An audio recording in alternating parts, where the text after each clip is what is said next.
Leo Mwenyezi Mungu ametujalia tumeweza kufika katika mji wa Fuma, na hapa kuna msikiti unaitwa Masjid Nur, na hapa vile vile kuna jabia hili, na hili jabia pia naliona majabia mengi, lakini mimi sijui ni nani na nani.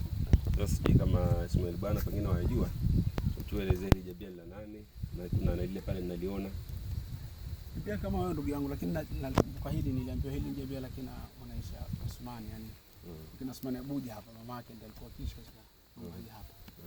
Hili jabia lakini Osmani Abuja ndio kwa hapa. Osmani Abuja ndio kwa hapa. Mashaallah, rafiki yangu sana.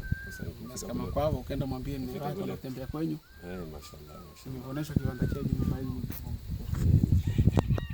Naona msikiti pia, msikiti umependeza sana, na Fuma imekuwa kubwa, si kama ilivyokuwa, na inshallah Mwenyezi Mungu atajalia iweze kuwa kubwa zaidi, na iwe mji mkubwa mpaka watu waweze kuishi na kama kawaida. Ingawaje sasa hivi imekuwa kubwa, si kama zamani ilikuwa vijumba viwili vitatu, lakini sasa imekuwa mji mkubwa, na inshallah utaendelea kuwa mkubwa zaidi na utajengeka zaidi mpaka mtu akija aone kama kisima hivi vile. Asalamu alaykum.